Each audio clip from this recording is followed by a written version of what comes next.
right, abusia in channel sanso mo akwa basron ko so me channel so had so e be media GH abusia and Alexander Afenyo marking channel say mo they are the proud mighty few. Yes, omo ye 87, but they will still handle parliament. They will still handle parliament and handle the majority, because the majority came to intimidate, to arrest, and to also retrogress the nation. Or say omo by say omo bechichi and kofona achia chichachichi and importira omo any formula. Or say John Dramani Mahama any MP sorry the NDC are buying chichachichi and omo any formula. Wokasa and kwade ebecho. Freedom of speech is Excellency John Dramani Mahama and Jintum, according to Alexander Afenyo marking.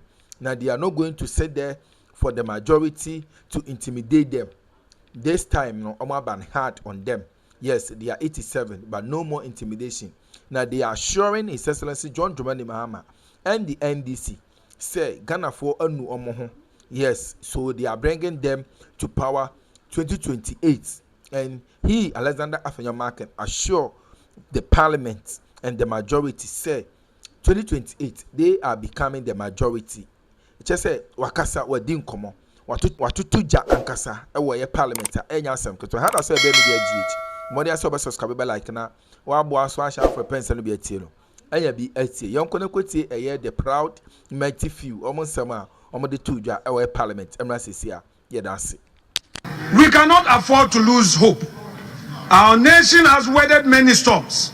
Anytime we have emerged stronger, the minority will continue to be the voice and the shield of the people in this august house. Though we are 87, we assure the people of Ghana that we are firm in our conviction and will be able to hold this supermajority to account. We don't believe in numbers, we believe in substance, and will confront you with substance.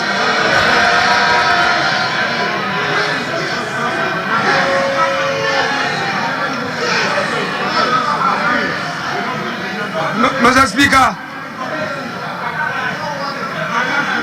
we are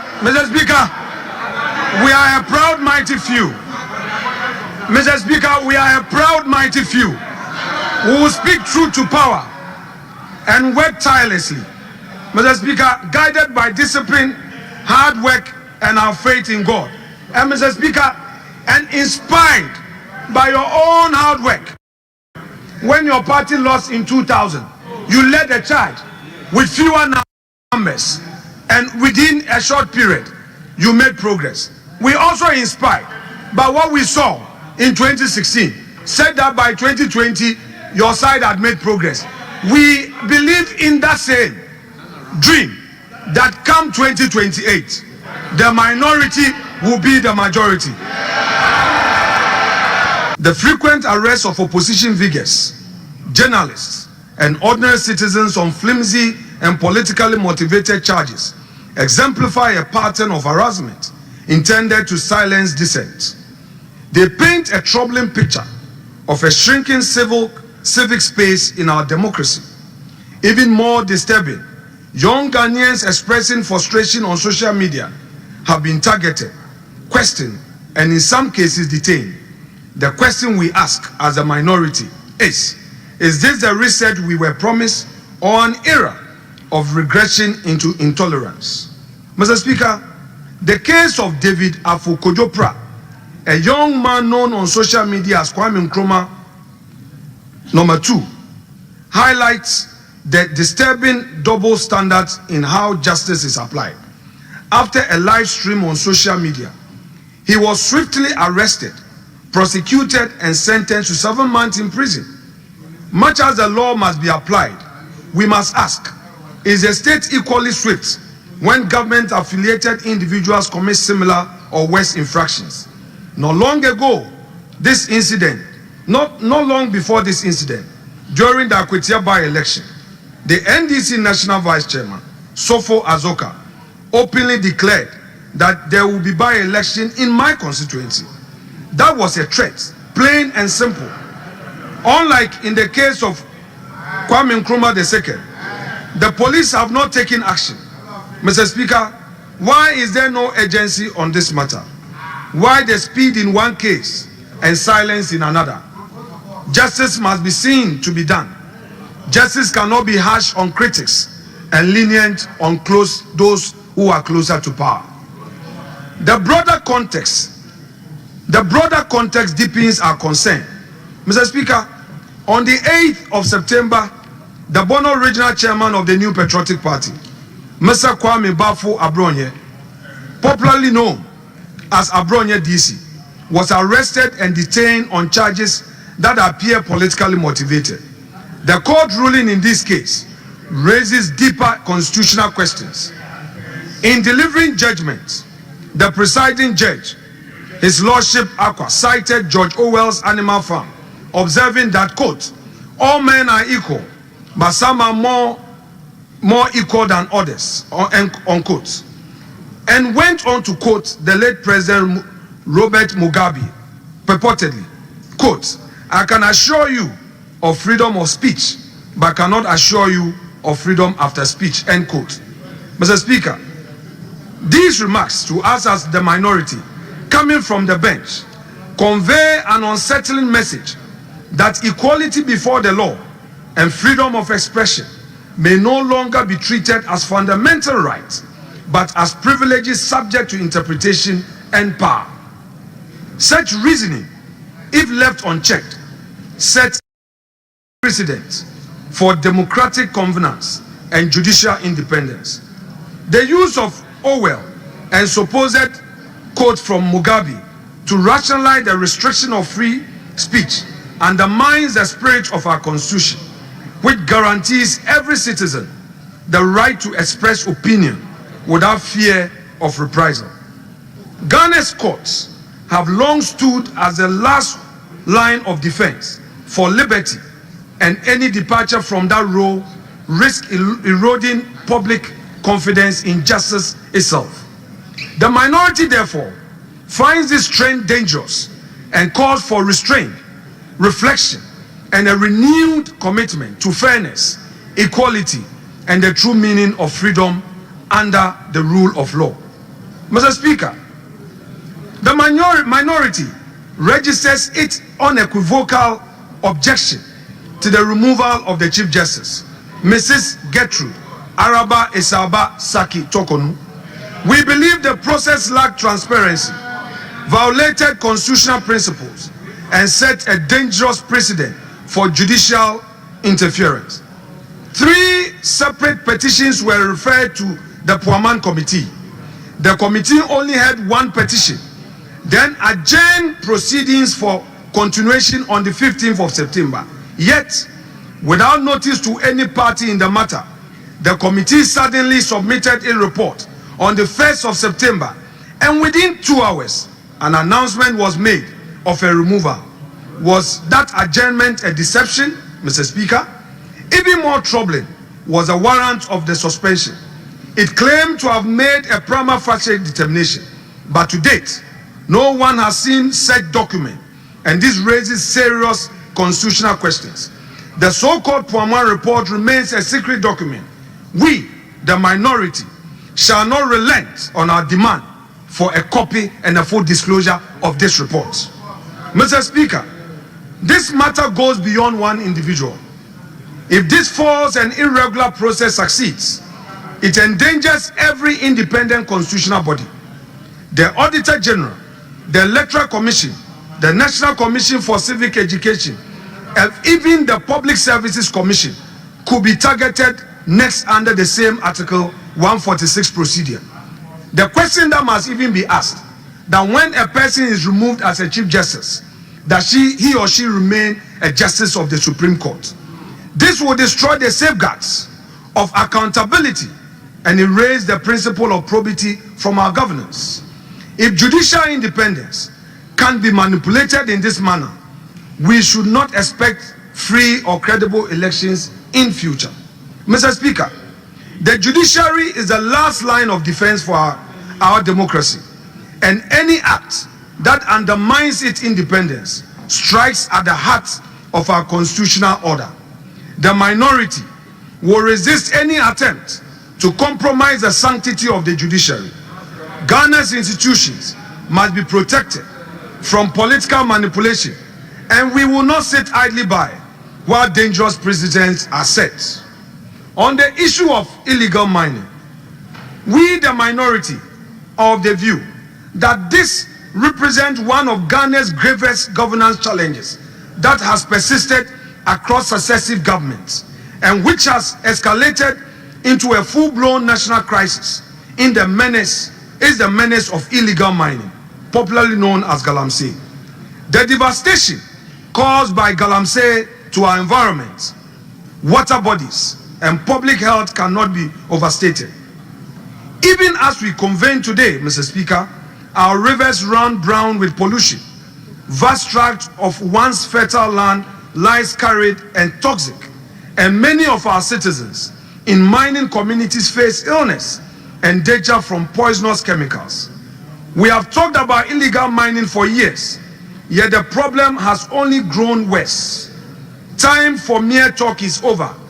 We need decisive, visionary action now to save our country's future from disaster. Not long ago, we were warned. One such early warning came in 2010 when investigative journalist Anas Arimayel Anas released a documentary exposing the dark underbelly of galamsey.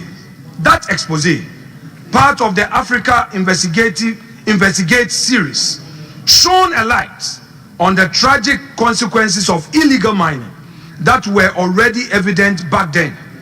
The documentary recounted how in June 2010, a galamsey pit near Dunkwa Onofin flooded, killing an estimated 150 people in a single disaster.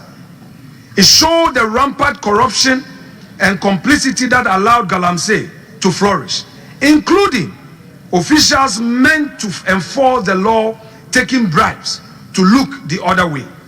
It highlighted the environmental havoc being unleashed, rivers poisoned with mercury, cyanide and other toxins, local communities suffering flooding and pollution, fishermen and farmers losing their livelihood. Anas's work in 2010 was an early warning alert for our nation. Then again in 2015, Finance Minister Honorable Setekwe again brought this up at the Finance Committee hearing in Parliament when discussing reasons for the declining cocoa production in Ghana. Tragically, Mr. Speaker, those warnings were not heeded with the urgency and seriousness they deserved. Fast forward, today, the nightmare scenario is upon us. Just last month, new study by Pure Earth and Ghana's own EPA, Environmental Protection Agency, revealed terrifying data about toxin levels in mining communities. In some areas, mercury contamination in the soil is 134 times above safe levels, and arsenic concentration are over 4,000% higher than what the WHO deems safe. These poisonous metals are seeping into the water, into food crops, into the very bodies of our people. Doctors are reporting an uptick in children from mining areas developing kidney disorders and even finding mercury pellets in their x-rays. Children, Mr. Speaker, now require dialysis because of the poisonous fruits of galamsey. Our nation's future is being sickened and stunted. Mr. Speaker, despite being Ghana's top gold producer, the surge in unregulated small-scale mining has created an underground economy that drains national resources and benefits criminal networks. In just 8 months this year, small-scale gold exports surged to over $6.3 billion, according to the CEO of Ghana Gold Board. However, much of this trade is believed to be illicit. The state loses billions in revenue while communities suffer environmental devastation. The minority stands with all Ghanaians, calling for decisive action. We welcome the advocacy from civil society and religious leaders, and we support real solutions from tougher laws to sustainable alternatives. Mr. Speaker, we must also admit that the situation has worsened since this government came into office.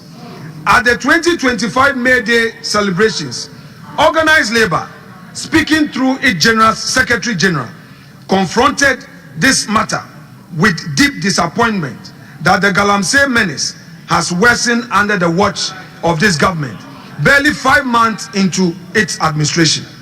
TUC's position was again echoed by the acting Chief Justice, Justice Paul Bafuboni, at the GBA conference in Wa, where he also described the crisis as worsening. Mr. Speaker, when labor and the judiciary raise their voices together, we must listen because these are not partisan voices. Mr. Speaker, the time to act is now. If we fail to protect our rivers, land and communities, we risk failing an entire generation. Mr. Speaker, during the recess, a foreign policy development came to light regarding an agreement between the government of Ghana and the United States to accept some deportees. Mr. Speaker, the agreement of such magnitude, in our view, and we respectfully submit, should be subject to the parliamentary scrutiny under Article 75 of the 1992 Constitution. We therefore demand that this arrangement be brought before Parliament for ratification. Ghana's foreign policy must never be conducted in secret, nor should we compromise our sovereignty for expediency. We urge the government to always place Ghana's dignity first and ensure that any international agreement reflects our values and command the confidence of the Ghanaian people. In conclusion, Mr. Speaker, it is worth emphasizing that Ghana's story is of triumphs achieved through visionary leadership and the indomitable spirit of our people. The New Patriotic Party, during its time in government, championed bold initiatives that delivered tangible progress. We rolled out the free SHS policy, which opened doors for secondary education to youth from all walks of life. We pursued industrialization through 1D, 1F program, establishing 169 new factories nationwide and creating nearly 170,000 jobs for our citizens, constructing over 13,000 kilometers of roads, championing STEF, making TVET education free, with all TVET institutions being facelifted. Mr. Speaker, this is the record of the previous government. Under MPP stewardship, Ghana's democracy deepened and economy grew to the extent that the world took notice. We therefore urge this government to walk the talk, and by being bold with policy implementation, enough of the rhetoric of 24-hour economy. We've had 1 job, 3 shifts. Enough of it. We want the reality to be seen on the streets of Accra. Finally, Mr. Speaker, we cannot. I was a professor now, yen say Afenyo na anything so by Jatum say a NDC form Nikuta numbers, even though no taka say a year or mono, dear few, but they are 90. So now 90 mum, not just a dear more dear two almost. Na ene said the unity a Afenyo sorry, a casa free parliamentals during any speech, or should I say, dear dear. They say no Mankasa Jatum, so only a few. Na number is an impono, Sanka in no come up a Sankaja, maintain no, she said, so crampo so I asati beam. So on no more air case say the NDC for Umnikuta the mighty majority no, Umunikutomo. Na Sabi de Yanko Pombomo, na a Omoma Hordin, not just a meeting fan face yomo, a dear or chess enough from no names and numbers neguta and this one say, omitting the idea, omit my beer or Ghana, omitting the idea, don't pursue me beer. Now, so him say, the president, a dear grandpa, the unity, on finding some money, name or the bear dear, about a Ghana, so bound for Suyepa. Afenyo so say, ye chichi and Crawford, so oka wansem any a chia bronye any a chia media personalities for the there is bias in the judiciary